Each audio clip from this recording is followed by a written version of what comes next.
saya dulu ya.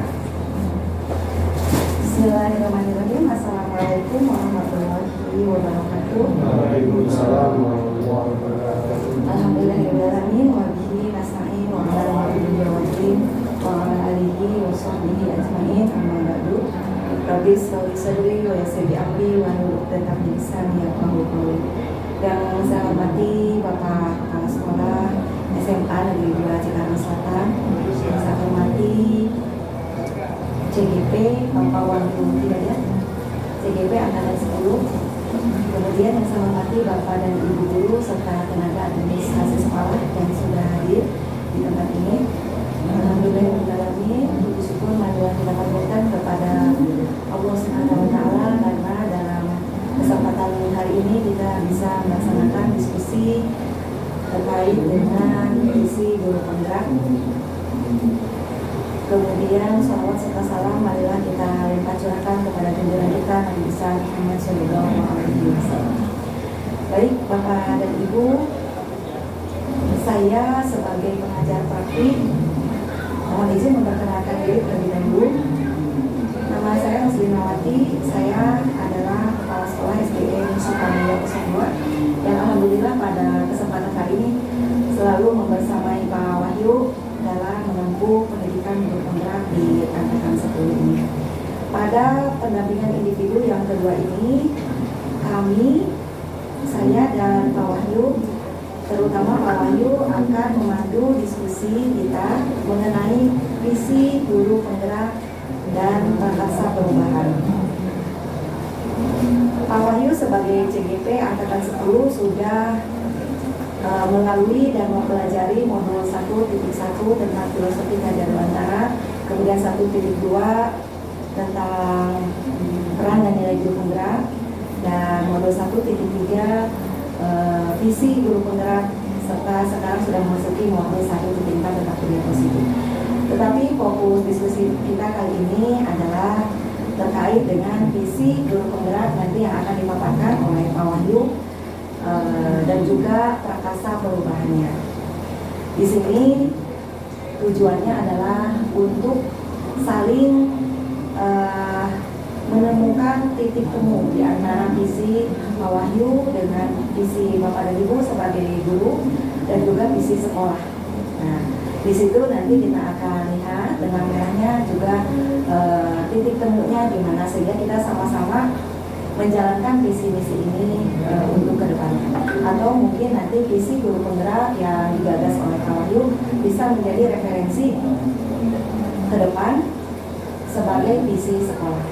Nah, itu saja mungkin pembukaan dari saya. Marilah kita buka saja diskusi kali ini dengan ucapan Bismillah bersama-sama. Untuk selanjutnya yang akan memandu diskusi dipersilakan kepada Bapak Wahyu Hidayat. Mana nih?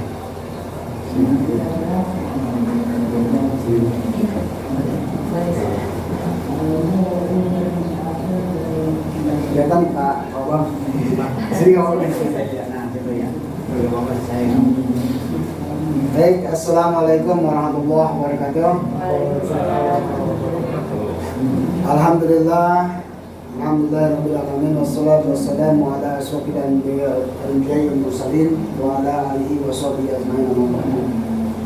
Puji syukur alhamdulillah pada pagi hari ini saya mengucapkan banyak terima kasih kepada Bapak Kepala Sekolah telah menyempatkan waktu, memberikan waktu luang kepada saya untuk sedikit banyak akan memaparkan mengenai visi daripada guru penggerak yang selama ini sudah saya pelajari dari modul 1.3.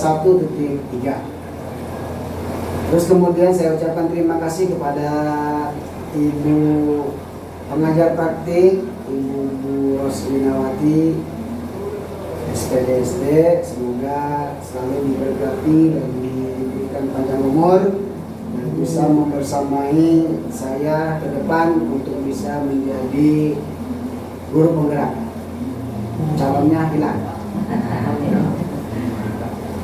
Nah, Bapak Ibu sekalian, tentunya saya ucapkan banyak terima kasih pula telah menyempatkan waktu untuk bisa hadir dalam pemaparan visi guru penggerak ini. Baik Bapak Ibu sekalian, tadi sudah dibuka oleh Ibu PP. Selanjutnya saya langsung saja, karena waktu yang mepet, saya akan coba di sini menjelaskan modul 1.3, yaitu mengenai tentang visi guru penggerak. Baik, sebelum kita memulai, ini ada ice breaking dulu nih, main-main dulu nih. Biasa kan kalau Bapak Ibu sekalian kalau di sekolah, di kelas, ketika anak mengalami kebutuhan dalam belajar, kita sebagai pendidik harus coba memberikan penyegaran. Baik, coba saya minta tolong kepada Bapak Ibu sekalian nih.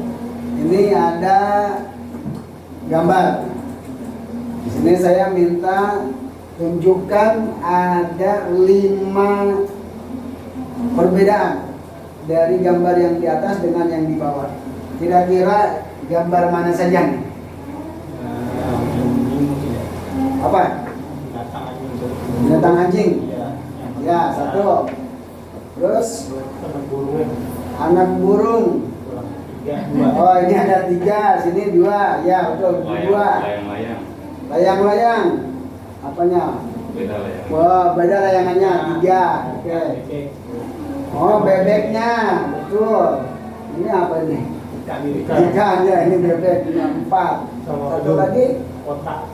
Oh, Kotak. gedung. Ya, perhotelan. Ya, betul, 5. Wah, teliti sekali nih Bapak Ibu sekalian. Alhamdulillah, penglihatannya masih dikasih oleh Allah kesehatan. Amin. Ya. Baik, itu sedikit. Nanti mudah-mudahan ini jadi salah satu motivasi bagi kita semua untuk bisa belajar ke depan. Nah, di sini saya coba menyampaikan tujuan pada saat ini adalah calon guru penggerak bisa mempraktikkan penerapan paradigma inquiry apresiatif untuk mengidentifikasi potensi diri dan membuat kalimat prakarsa atau prakarsa perubahan. Dan di sini pula CGP nanti akan menyusun dengan cara perumusan bagja menurut kalimat prakarsa perubahan yang telah dibuat untuk kemudian dijalankan di sekolah. Nah, jadi ketika saya sebagai seorang pendidik membayangkan suatu visi itu memang menjadi latar belakang utama nih. Ketika kita hendak ingin membentuk visi sekolah, di sini bagi seorang guru harus apa? Satu, mendidik itu bukanlah pekerjaan administratif, ya, bukan pekerjaan administratif. Kenapa? Karena yang namanya mendidik itu yang kita hadapi yang utama itu adalah siswa. Siswa itu adalah manusia. Nah, di sini bukan targetnya pekerjaan administratif, bukan pekerjaan yang sifatnya dokumen atau selembar kertas atau berupa angka-angka rapot gitu ya. Akan tetapi yang lebih utama itu adalah kita harus memanusiakan manusia. Jadi siswa itu adalah manusia, orang. Kita harus melayaninya harus sebagaimana mestinya. Kalau manusia ya harus kita perlakukan seperti manusia. Nah, jadi seorang pendidik itu harus mempunyai sasaran pekerjaan itu adalah manusia. Jadi siswa jangan sampai menjadi target, ayo administrasi, ayo nilainya harus bagus, ayo pengumpulan tugas yang cepat, yang benar gitu ya. Akan tapi di sini kita harus punya visi, harus menumbuhkan siswa itu sebagaimana mestinya sebagai manusia, bisa tumbuh dengan semestinya. Nah, visi ini juga mengenai murid nantinya akan menjadi bintang penunjuk arah. Jadi dengan visi ini ada sebagai petunjuk arah kita ke depan mau bagaimana, bagaimana sekolah ini akan kita bawa, generasi muda bangsa Indonesia kita itu akan dibawa kemana gitu ya. Nah, maka dari itu dengan adanya visi maka kita akan bisa menentukan program dan bentuk strategi pembelajaran seperti apa ke depannya. Gitu. Nah, di sini kenapa kita harus memiliki visi tentang pertumbuhan murid, ya? Dan jadi alasannya apa? Di sini pertama sebagai menjadi bintang petunjuk arah bagi guru sehingga bisa menentukan program dan strategi pembelajaran berikutnya. Kemudian di sini paling tidak dapat menggerakkan hati si pendidik tersebut. Hatinya itu tergerak, terus bisa menyemangati dirinya sendiri. Dengan visi itu bisa menjadi generator mesin perubah, ya. Mesin penggerak generator itu, pembangkit lah gitu. Bagi guru itu sendiri.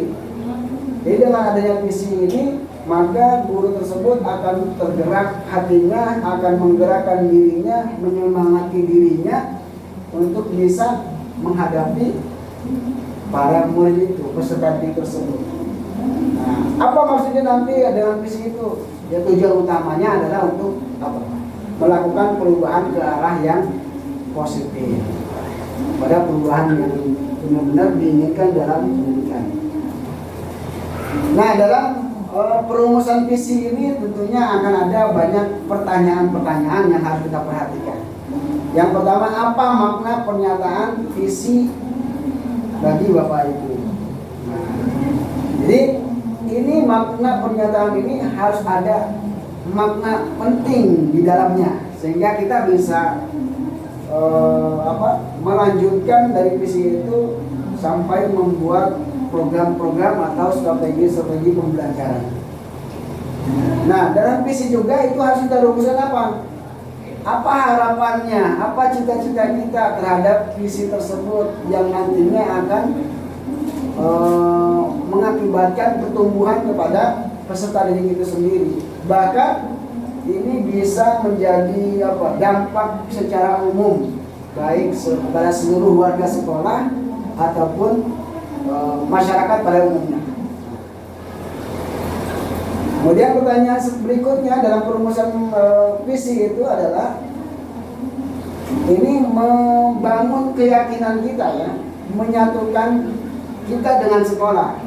Jadi antara guru dengan sekolah itu menyatu sehingga ada suatu keyakinan di dalam diri si guru atau si pendidik tersebut ketika hendak mau membuat visi-visi tersebut. Berikutnya pertanyaan, apa yang diharapkan menjadi pembeda antara murid di sekolah? Nah, ini juga adanya visi itu kenapa? Karena ada berbagai macam heterogen peserta didik yang berbeda-beda dari sikap, perilaku, kompetensi, akademik atau dan sebagainya, ataupun dalam bidang latar belakang ekonomi, sosial, budaya dan geografisnya. Sehingga kita harus di sini membuat suatu pembeda antara murid dengan sekolah. Kemudian apa kontribusi orang dewasa, para pemangku kepentingan di sekolah kita dalam mewujudkan murid dengan profil pelajar Pancasila. Yang intinya nanti visi guru penggerak ini adalah untuk bisa mewujudkan para peserta didik yang mempunyai nilai profil pelajar Pancasila. Nah, ini biasanya kalau ketika kita hendak ingin membuat suatu visi misi sekolah, nah ini biasanya ada kalimat pembantu, yaitu kalimat rumpang. Nah, di sini mungkin dari angan-angan kita, mulai dari mimpi kita nih, Kita mau apa nih? Saya memimpikan murid-murid itu mau jadi apa ke depan. Jadi seorang guru, seorang pendidik harus punya angan-angan, mimpi ke depan muridnya itu mau jadi apa. Kalau dulu kan kita punya, dulu kita masih anak sama orang tua, nanti besar mau jadi apa? Ya, Pak Amin nanti besar mau jadi apa? Pasti dokter, pasti guru. Sekarang udah sampai jadi guru, gitu ya. Agali mungkin pengen jadi pilot, pengen jadi dokter dan sebagainya. Di sini, kemudian kalimat berikutnya, dan kita punya mimpi besar, harapan besar, kita harus apa? Percaya bahwa murid adalah apa?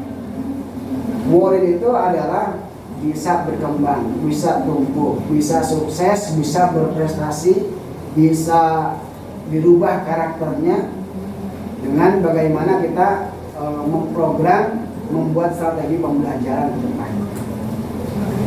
Nah kemudian sekolah saya mengutamakan apa nih? Nah di sini sebagai kalimat numpangnya, sebagai kalimat pembantu nih, sekolah yang mengutamakan apa ketika akan kita buat sebuah visi sekolah. Jadi sekolah itu harus mempunyai apa namanya, mengutamakan warga sekolah, terutama adalah peserta didik kita, sehingga siswa-siswi kita, keluaran output dari sekolah kita itu mempunyai nilai di masyarakat, punya karakter yang bagus, punya akhlak yang baik. Kemudian kalimat rumpang berikutnya, murid di sekolah saya sadar betul bahwa, gitu ya. Apa maksudnya di sini? Murid di sekolah saya sadar betul. Maksudnya siswa itu pasti secara alam sadarnya itu yakin betul bahwa dirinya itu adalah sebagai manusia butuh orang lain untuk berkembang, untuk tumbuh, untuk bisa memenuhi segala macam kebutuhan hidupnya gitu. Nah, kemudian saya dan guru lain sekolah saya yakin untuk apa? Yakin saya dengan guru yang lain bisa mewujudkan visi sekolah itu. Ya, visi sekolah itu bisa kita wujudkan. Kemudian saya dan guru lain sekolah saya paham bahwa dengan adanya visi sekolah itu kita bisa mewujudkan siswa-siswi yang sesuai dengan harapan mimpi kita itu, cita-cita kita. Nah ini inquiry apresiatif atau EI.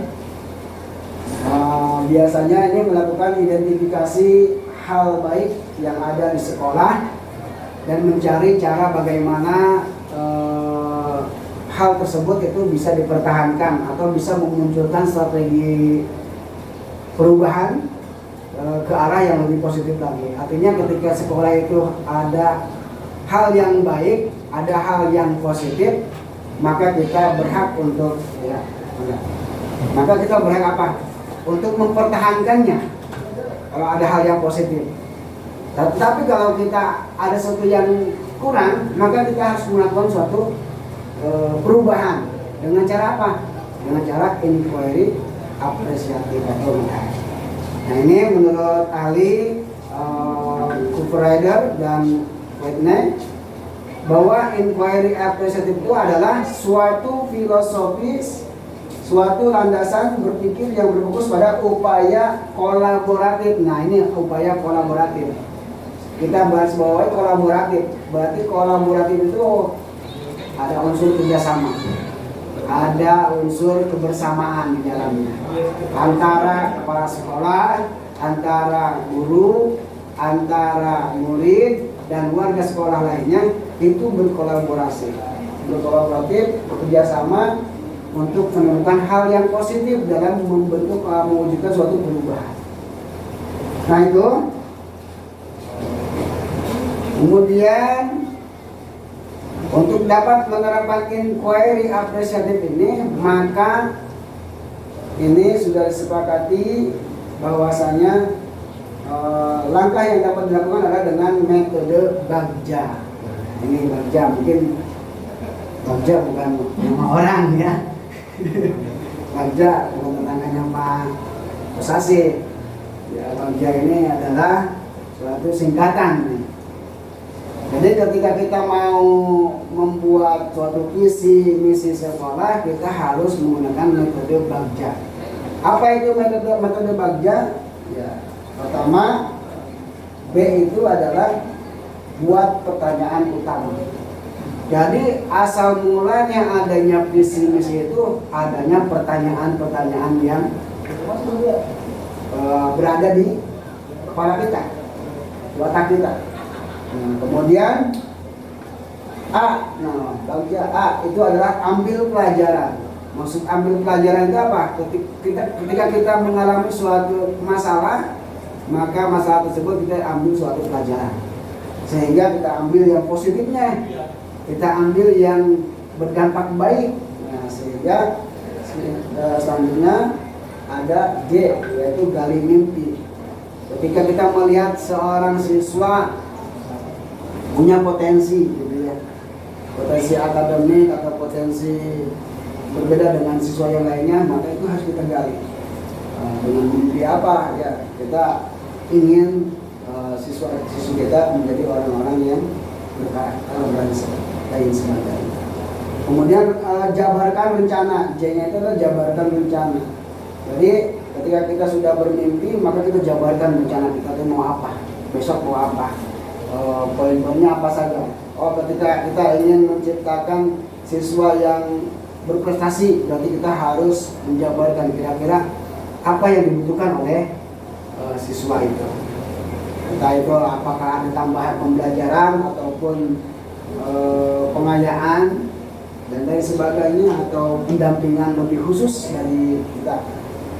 Kemudian baru atur eksekusi. Ketika kita sudah merencanakan, maka rencana itu segera dieksekusi, diterapkan di lingkungan, langsung berhadapan dengan siswa itu sendiri. Nah, ini penjelasan secara umum. Jadi membuat pertanyaan utama itu adalah berisi pertanyaan-pertanyaan untuk penentuan arah penelusuran. Jadi kumpulkan segala macam pertanyaan di situ, kira-kira mau jadi apa. Pertanyaannya apapun ya, silakan kita utarakan di situ. Kemudian ambil pelajaran, yaitu memandu bagaimana pengalaman positif dari individu, kelompok ataupun komunitas. Jadi bukan hanya siswa saja ya yang kita ambil, bisa dari komunitas kita. Mungkin komunitas kelas bisa, komunitas kita sebagai guru ada komunitas belajarnya dan sebagainya. Mungkin kalau kelompok lain di luar daripada sekolah, mungkin ada majelis taklim ya, Pak Kosasi suka haji ya, itu sebagai ketua majelis taklim gitu ya, itu bisa dilakukan. Nah, ini gali mimpi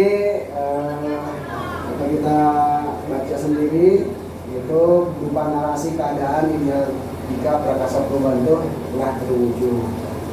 Kemudian jabarkan rencana, tadi saya di awal sudah menyampaikan, itu mengidentifikasi tindakan-tindakan yang akan dilakukan apa gitu. Jika kita ingin siswa itu rajin sholat, rajin ibadah, nah maka itu kita harus identifikasi apa nih. A, contohnya kita memberikan contoh suri tauladan kepada siswa.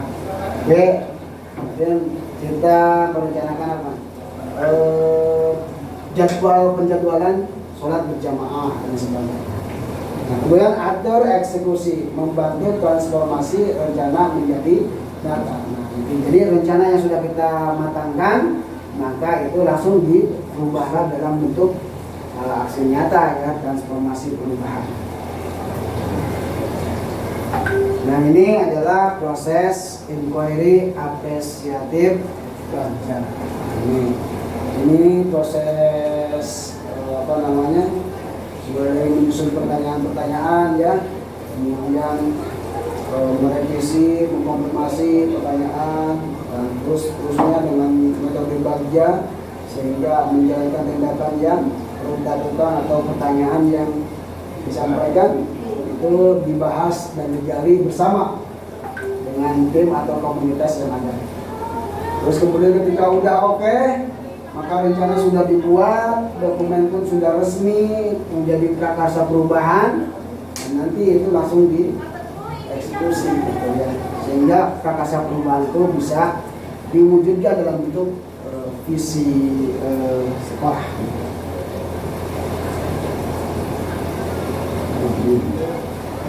Nah ini visi yang menjadi yang saya pikirkan ke depan sebagai guru penggerak nih ya. Amin. Pak Gali, Bu Dita. Terwujudnya generasi yang beriman dan bertakwa, berkarakter, mandiri, berdaya saing global, kreatif, kolaboratif, serta berwawasan lingkungan.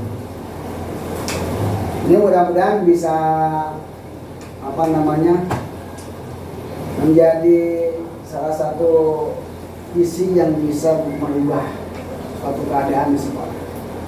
Nah, di sini saya coba sandarkan, saya bariskan dengan visi sekolah kita. Di situ mewujudkan insan berkarakter, berlandaskan iman dan takwa, berprestasi, serta berbudaya lingkungan. Ini secara iman dan takwa ini udah selaras nih. Nah ini berprestasi. Nah berprestasi ini kalau kata saya masih umum. Makanya saya ubah menjadi berkarakter, mandiri, kolaboratif, kreatif. Sudah pasti nih orang yang berprestasi itu pasti kolaboratif, mandiri, kemudian berkarakter juga. Nah, dan kemudian di sini serta berbudaya lingkungan sama dengan visi sekolah. Nanti setelah visi sekolah sudah terwujud, maka disinilah kita ada prakarsa perubahan. Itu dengan cara apa? Mewujudkan iklim belajar yang ramah dan berbasis lingkungan. Karena ini visinya adalah berbasis lingkungan. Kenapa iklim belajarnya yang ramah? Karena dengan kondisi yang beriman bertakwa gitu ya, pasti suasananya menjadi tenang, damai gitu ya. Terus berkarakter gitu ya, sehingga tidak ada siswa yang cicilan gitu ya ketika belajar. Pak saya kan dulu suka guru menerangkan ini ngumpet di kolong meja ya, jangan sampai seperti itu gitu. Nah, ini jadi suasana belajarnya itu, iklim belajar itu benar-benar ramah, berbasis lingkungan untuk meningkatkan kreativitas murid, sehingga murid itu otaknya itu encep, cair. Ini kita lewat saja. Nah ini bentuk daripada prakarsa perubahan yang sudah saya susun. Bapak Ibu bisa dilihat tadi dengan metode Bagja itu seperti ini. Jadi B-nya itu buat pertanyaan utama. Di sini buat pertanyaan apa nih? Pertanyaan utama dibuat untuk menentukan arah penyelidikan, bisa mengidentifikasi kekuatan apa yang terdapat pada potensi anak itu apa. Di sini bisa kita mengajukan suatu pertanyaan-pertanyaan. Itu Bagja ya, B yang pertama. Kemudian di sini pertanyaannya, apa yang akan saya lakukan untuk mewujudkan iklim belajar yang ramah dan berbasis lingkungan. Nah, di sini tindakannya yang saya coba pikirkan adalah terus belajar secara mandiri dan mencari referensi mengenai menceritakan iklim belajar yang ramah dan juga berbasis lingkungan. Selain itu pula saya meminta arahan. Tetap kita berkolaborasi dengan kepala sekolah, berdiskusi dengan rekan sejawat ya, dengan warga sekolah, kita ngobrol-ngobrol atau kelompok-kelompok untuk membicarakan kira-kira apa tindakan yang sesuai, tindakan yang bagus gitu. Nah, kemudian A yaitu ambil pelajaran. Nah, di sini pertanyaan di tahap ini adalah pertanyaan lanjutan. Setelah tadi kita buat pertanyaan, nah nanti ada pertanyaan lanjutan di sini mengenai potensi ya, peluang ke depan seperti apa, akan terjadi bagaimana gitu ya. Nah, nanti ini akan menjadi tindakan-tindakan yang diharapkan apa saja yang dapat dilakukan untuk menggali fakta dan memperoleh data. Nah, di sini pertanyaannya apa? Siapakah di sekolah yang mungkin dapat mewujudkan iklim belajar yang ramah dan berbasis lingkungan? Siapa kira-kira? Ini jadi pertanyaan. Siapa? Ya kita sendiri dengan komunitas kita, dengan seluruh warga sekolah. Kemudian aktivitas apa saja yang dapat mewujudkan iklim belajar yang ramah dan berbasis lingkungan? Apa ya kira-kira aktivitasnya ya Pak Amin ya? Terus apa ya yang dapat mewujudkan iklim belajar yang ramah dan berbasis lingkungan? Penggunaan alat makan mungkin. Penggunaan alat makan yang tidak sekali pakai. Yang tidak sekali pakai. Jadi kita mau di rumah gitu ya. Jadi mewujudkan iklim belajar yang ramah. Dan itu tidak ada sampah berarti ya. Di kelas itu berarti tidak ada sampah. Ya, itu ya. Jadi ramah. Tapi bisa juga dengan apa ya Pak Gari ya? Kalau belajar supaya ramah, tidak berisik, ya. Apa? Menciptakan suasana yang berprestasi.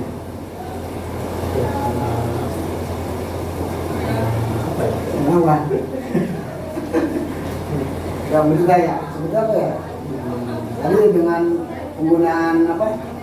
Alat makan yang sekali pakai, yang masih bisa berkelanjutan gitu ya, bukan yang sekali pakai. Artinya tidak ada sampah yang berserakan, sehingga kita belajar dengan ramah lingkungan, sehingga tidak ada kotoran atau sampah dan sebagainya. Kemudian keterampilan apa saja yang harus kita miliki untuk mewujudkan iklim belajar yang ramah dan berbasis lingkungan? Nah, keterampilan apa ya? Itu pertanyaan besar. Nah, maka di sini saya punya tindakan mencari contoh aktivitas saya pembelajaran ataupun kegiatan yang dapat menjadi iklim belajar yang ramah dan berbasis lingkungan. Tadi seperti yang dijelaskan oleh Pak Amin, kita bisa menggunakan alat makan yang bisa berkelanjutan, bukan yang sekali pakai, gitu ya. Kemudian melakukan wawancara survei pengalaman. Maksudnya apa? Ya kita tanya sama murid langsung, kita ngobrol dengan rekan sejawat gitu ya, kita ngobrol dengan kepala sekolah dan seterusnya. B-nya adalah gali mimpi nih. Gali mimpi ini adalah kita harapkan jawaban-jawaban pertanyaan pada tahap ini dapat digunakan untuk menyusun narasi. Narasi berarti suatu kalimat gitu ya. Narasi kalimat kolektif ya, yang nantinya akan menjadi prakarsa perubahan. Jadi pertanyaannya, apakah kebiasaan-kebiasaan baru yang saya bayangkan akan terjadi jika saya mampu mewujudkan iklim belajar yang ramah dan berwawasan lingkungan? Ini jadi kita kira-kira apa nih dampaknya gitu ke depan? Mimpinya apa ke depan?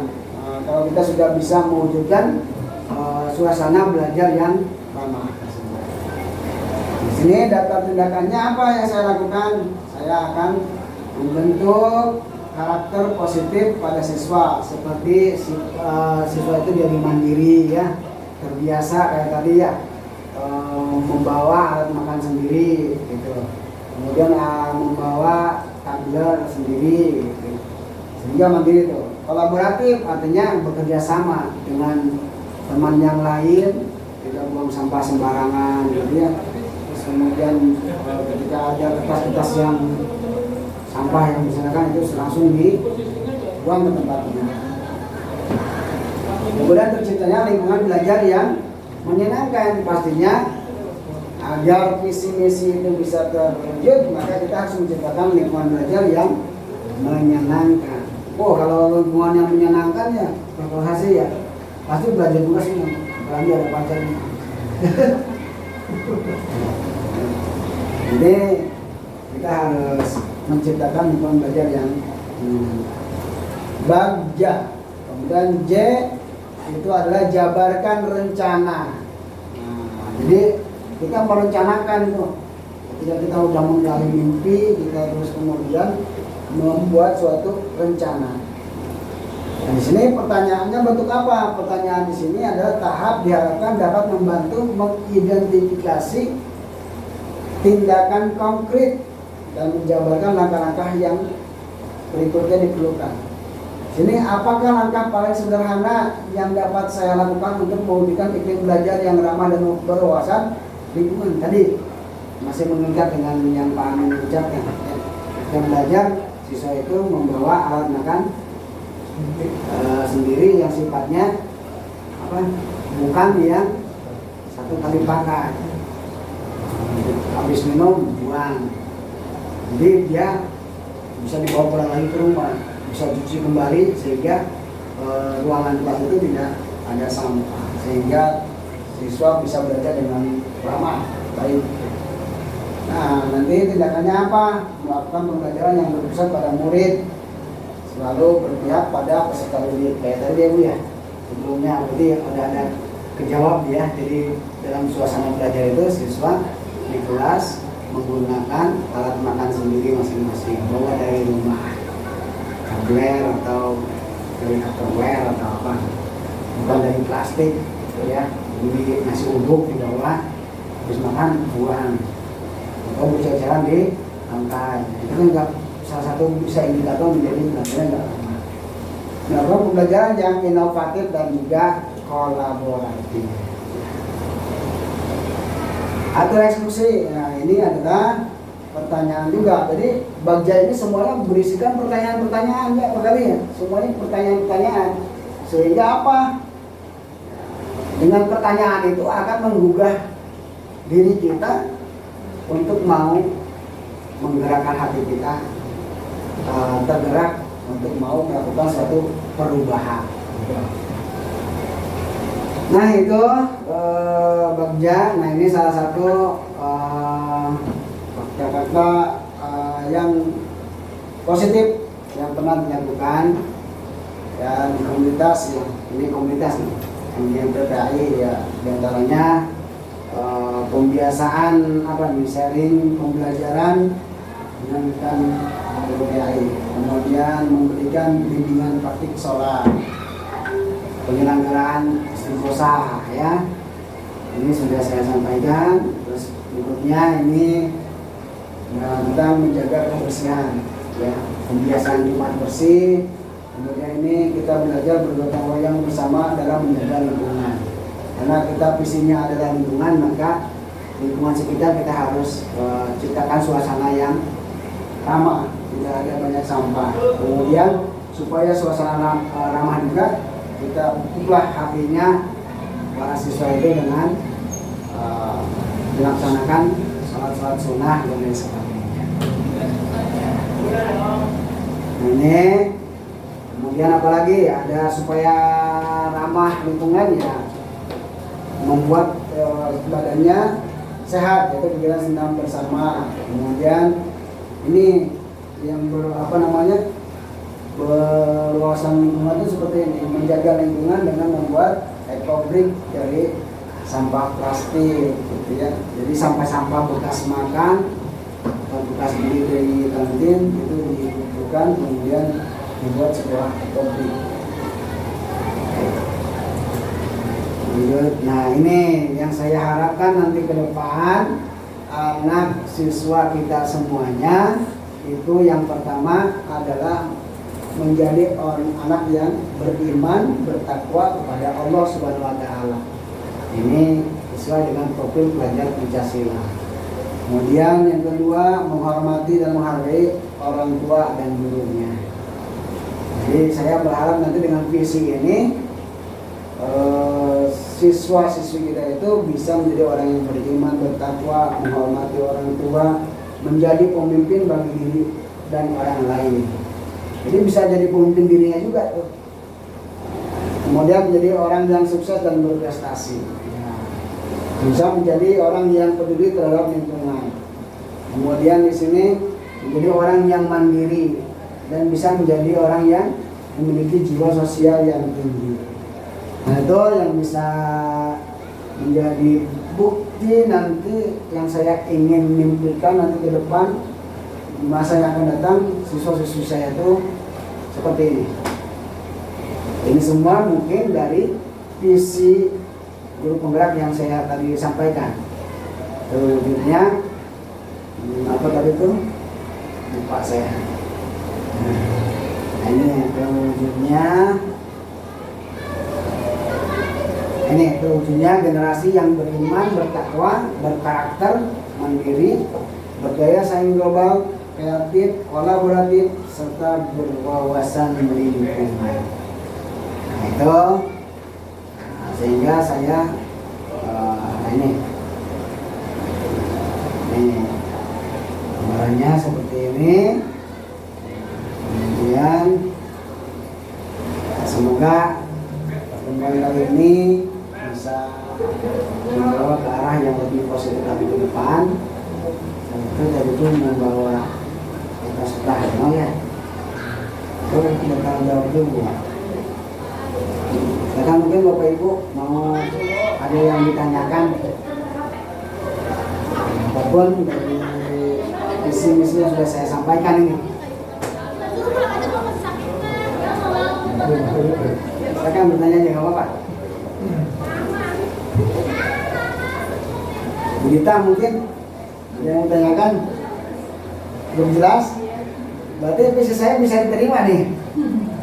Kalau begitu bisa diterima, berarti bisa merubah visi sekolah nih. Wah, itu mah.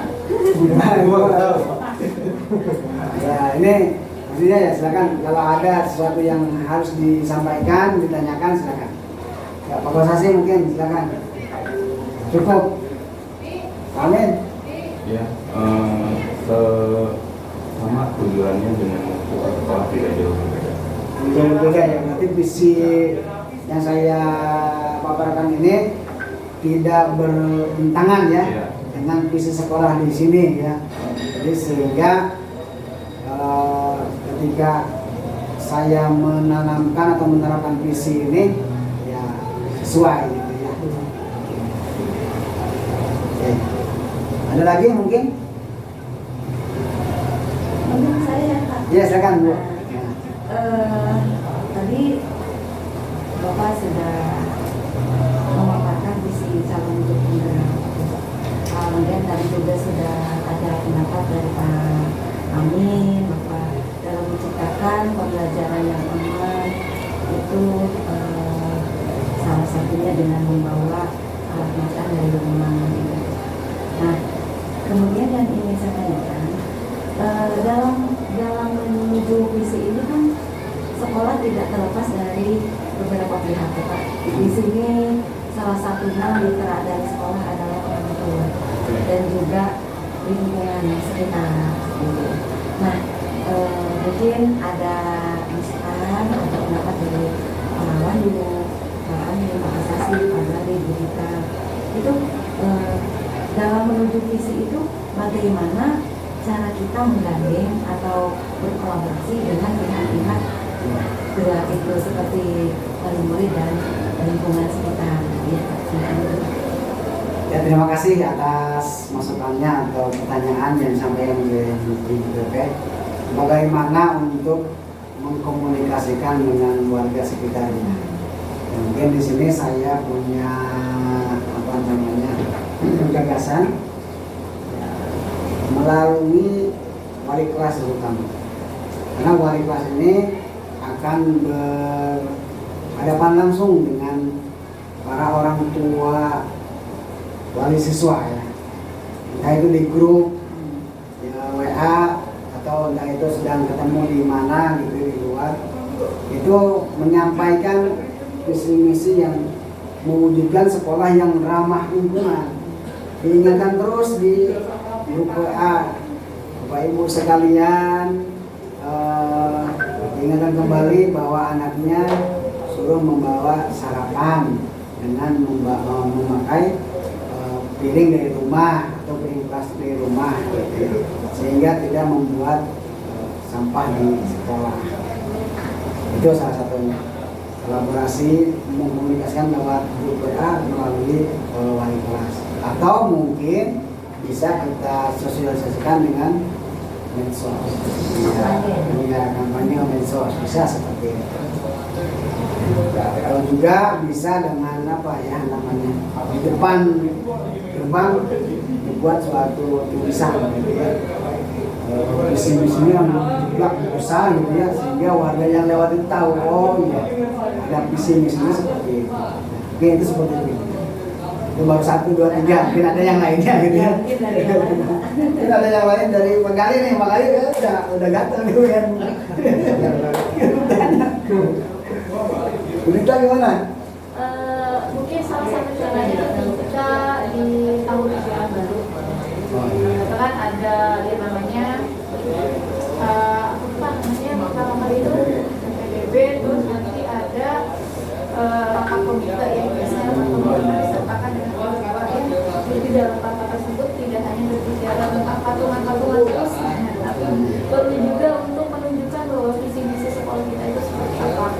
Kemudian diinformasikan juga kepada orang tua sebagai bentuk kerjasama dengan orang tua agar anak-anak menjaga lingkungan sekolahnya untuk bersudah sampah. Di situ diinformasikan salah satunya caranya apa, dengan membawa bekal pada anak-anaknya gitu ya, dibekali anak-anaknya. Dan sekarang juga sih sebenarnya sudah berjalan tuh, karena setiap umur itu orang tua suka datang ke sekolah untuk memberikan bekal untuk sampah. Meskipun masih tetap jajan juga di kantin, tapi setidaknya mengurangi produktivitas sampah. Kemudian setelah dari sosialisasi tersebut, kemudian ada yang namanya pantauan tentunya ya, karena kalau tidak ada pantauan dan tidak ada evaluasi, nanti programnya ya tetap seperti itu aja. Ada evaluasi, ada perbaikan, kemudian apakah mungkin nanti dari pihak sekolah menyediakan tumbler dan tempat makan yang seragam biar siswa itu semangat untuk membawa bekalnya, dan kalau misalkan nggak bawa bekal lupa membawa tempat makan ya tidak boleh dijadikan kantin, bisa konsekuensinya kan itu kan sudah disediakan di sekolah gitu ya. Jadi hal-hal seperti itu mungkin yang bisa dijadikan. Ya, terima kasih Bu Rita, masukannya luar biasa ya, benar. Jadi di awal kita harus mengadakan komunikasi awal dengan orang tua sesuai dengan visi misi sekolah kita. Kalau kita ramah lingkungan, berarti ya kita harus ingetin orang tua. Kalau memang harus dianterin itu di siang hari, orang tua ya banyak di pos satpam, nanti ibu bisa lihat ada jam 12 kalau masih suka ada di meja-meja tuh depan pos satpam itu biasanya suka ada, suka numpuk. Karena Pak Kosasi juga mesen gitu ya. Numpuk. Ya baik, itu Bapak Ibu sekalian, mudah-mudahan ini bisa bermanfaat. Nah nanti saya coba minta untuk refleksi untuk balik nih ya. Saya tadi bawa kertas panu di mana ya Bu ya? Di tas. Jadi tasnya kan Bu.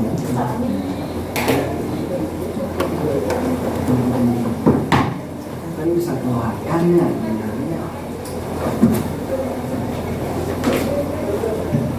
Oh, ya. Nah, ini atas mana Pak? Bukan anak TK Pak. Jadi ini sebagai umpan balik. Sebenarnya saya mau bikin padet Pak. Ada sentimeter apa? Sentimeter ya.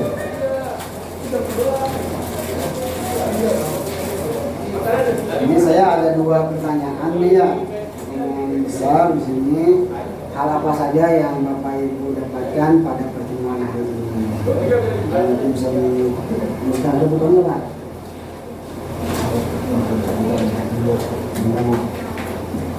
Ini yang pertama dulu nih. Amin. Oke, dibuka.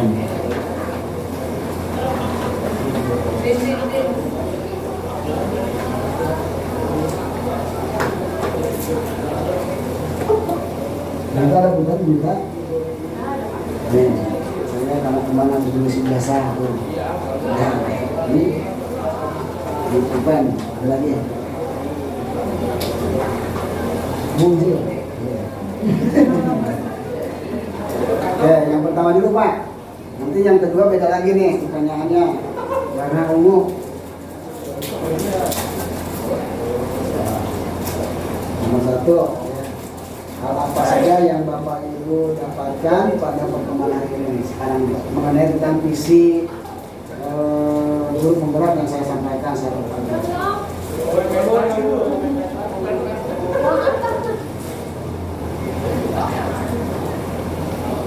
Kasih namanya, jangan lupa di bawahnya tanda tangan. Oh, di tanda tangan.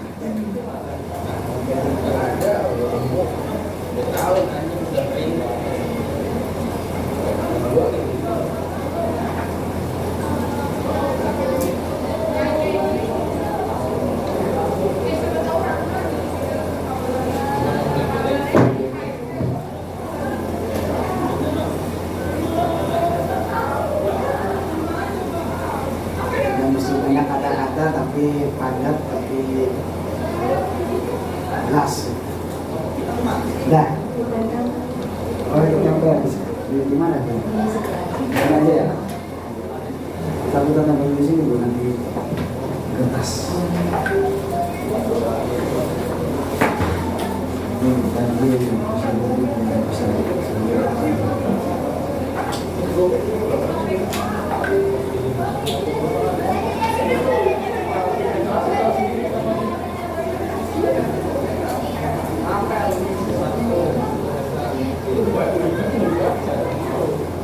Ujian berapa kali ya?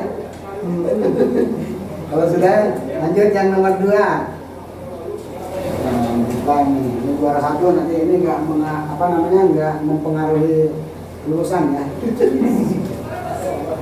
Nomor yang 2 Pak.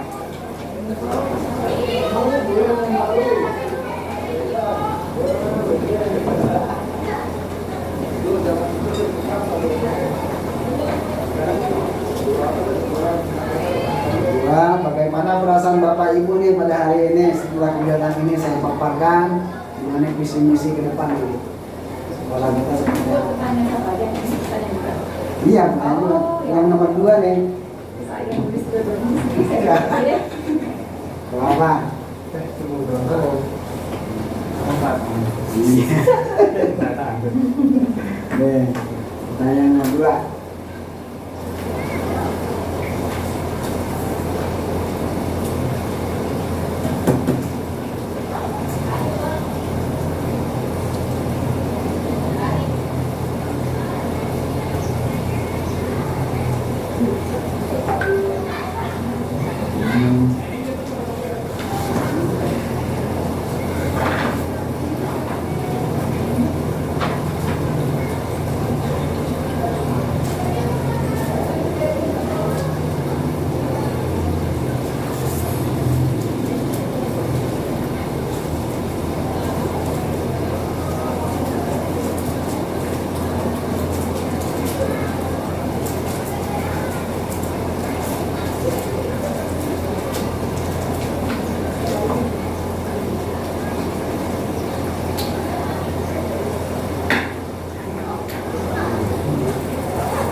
Nah, di sini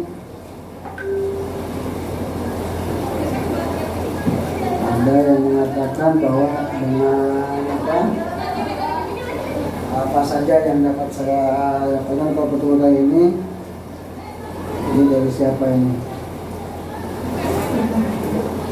Oh, Budita ya.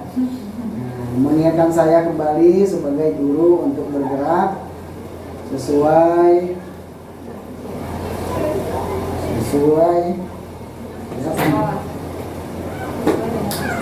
dengan siswa ya yang telah disepakati terutama terkait budaya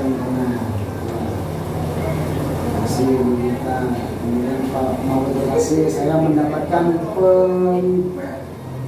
pengetahuan ya serta bayangan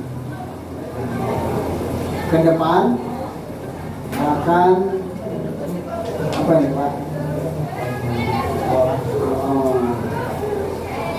Kita untuk mewujudkan visi tersebut ya. Terima kasih Pak Kosasi. Amin. Saya mendapatkan ide mengenai cara membentuk siswa yang berbudaya lingkungan. Kembali, saya sangat setuju dengan adanya visi sekolah ramah lingkungan. Karena dengan membawa tempat makan minum sendiri bisa mengurangi produksi sampah di lingkungan sekitar. Wah, terima kasih nih, positif sekali tanggapannya nih. Terus kemudian pertanyaan yang kedua, bagaimana perasaan Bapak Ibu sekalian ya? Pak Gali, senang sekali karena saya bisa belajar tentang visi misi sekolah. Ya betul. Kemudian Pak siapa? Pak Amin, perasaan saya setelah mengikuti kegiatan ini sangat tertarik untuk mempelajari materi visi guru penggerak Pak Wahyu.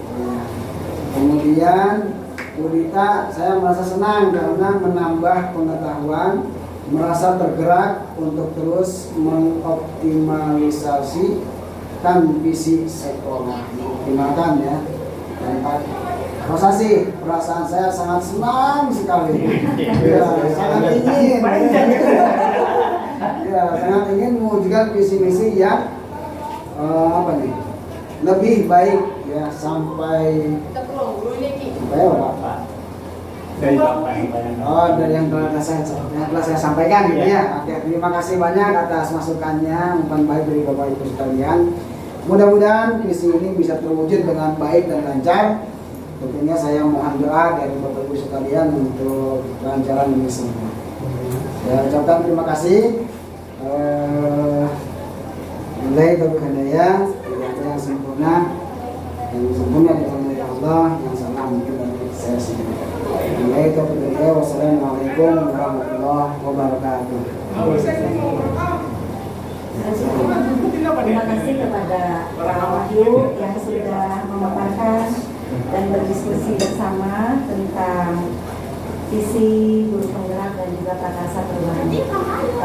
Dan saya lihat tadi banyak impian-impian yang sama gitu ya. Ketika Pak Wahyu mengemukakan impiannya, Pak Kosasi, Pak Gali, Pak Amin, kita juga ternyata menginginkan hal yang serupa ya. Jadi lulusan yang nanti diciptakan oleh SMA Negeri 2 Cikarang Selatan itu yang tadi sudah digambarkan oleh Pak Wahyu ini. Sebegitu hebatnya, sebegitu kerennya gitu. Mudah-mudahan dengan kesepakatan, kemudian dengan pandangan yang sama, visi dari SMA Negeri 2 Cikarang Selatan nanti akan terwujud. Mungkin saya sebagai pengajar praktik sekaligus moderator dari acara diskusi ini mengucapkan terima kasih yang sebanyak-banyaknya kepada Pak Wahyu khususnya yang sudah berbagi, kepada Bapak dan Ibu yang sudah hadir di sini, dan semoga dari apa yang sudah dibagikan oleh Pak Wahyu memberikan manfaat untuk kita semua. Mungkin marilah kita tutup saja acara diskusi ini dengan ucapan hamdalah bersama-sama. Alhamdulillah. Mohon maaf apabila ada kata-kata saya yang kurang berkenan. Billahi taufiq wal hidayah. Wassalamualaikum warahmatullahi wabarakatuh. Waalaikumsalam.